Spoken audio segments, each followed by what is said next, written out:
I've been living life right like I could just die any minute. Going for a ride down the side. PCH, country limit. I don't need a guide, follow lights. Take me where I wanna visit. Are you alone? Napakarami talagang benepisyo ng pag-i-exercise. Pero habang nagkakaedad tayo, ay dapat nag-a-adjust din tayo sa mga exercises na regular nating ginagawa. Lalo na yung mga edad 50 pataas. Dahil sa ganitong edad, humihina na ang ating flexibility. Nababawasan din tayo ng lakas at humihina ang ating mga buto. Sa mga malalaking katawan dyan at nasa 50 years old na kayo, bagamat sa tingin nyo ay kaya nyo pang makipagsabayan sa mga bata at di rin kayo nai-injury kahit pa magbuhat kayo ng mga mabibigat.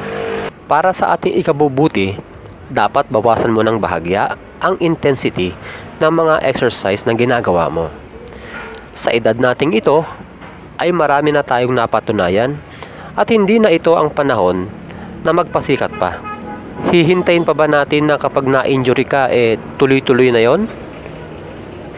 Kaya narito ang mga exercises para sa mga edad 50 pataas na dapat nang iwasan.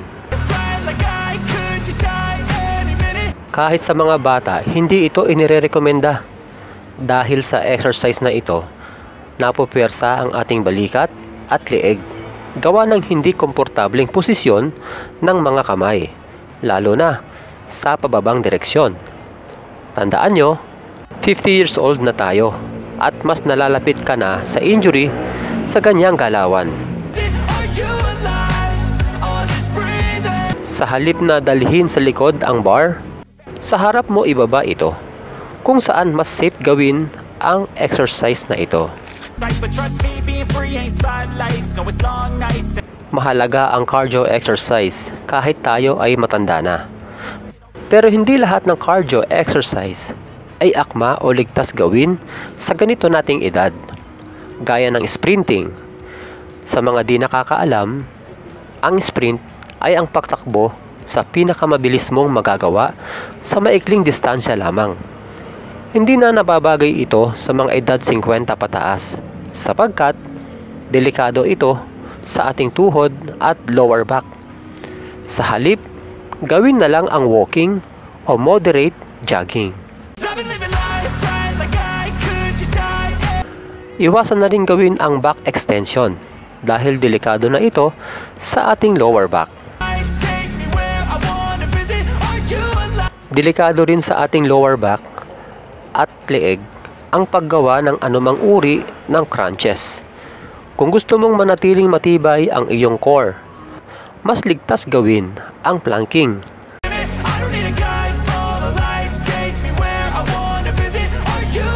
At dahil may edad na tayo, iwasan na nating magbuhat ng heavy.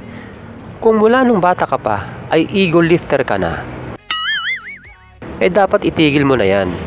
Kung ikaw ay 50 years old na. Dahil hindi lang malapit sa injury yan, kundi malapit din sa aksidente. Hindi naman basta-basta liliit ang muscle mo kung regular ka nakakapagbuhat kahit katamtamang bigat lang ang binubuhat mo. Ang paggawa ng sobrang dami ng reps, gaya ng 15 reps o higit pa, ay dapat na ring iwasan ng mga lolo ay mga nagkakaedad pala. Ito ay dahil kapag mas marami kang ginagawa, mas malaki rin ang tsansa na ma-injury ka. 10 to 12 reps sa bawat set ay sapat na. Kahit sabihin mo pang malaki ang muscle mo o malakas ka pa, kung nasa 50 years old ka na, bawasan mo na yung intensity o yung hirap sa exercise na iyong ginagawa. Halimbawa, kung dati ay 2 minuto ang pahinga mo sa bawat set ng bench press, ngayon, gawin mo na itong 3 to 4 minutes. Tandaan natin na kaya tayo nag-exercise ay upang mapaganda ang ating katawan habang pinabubuti natin ang ating kalusugan, hindi para maging sikat. Hanggang sa muli mga kaprakti, God bless!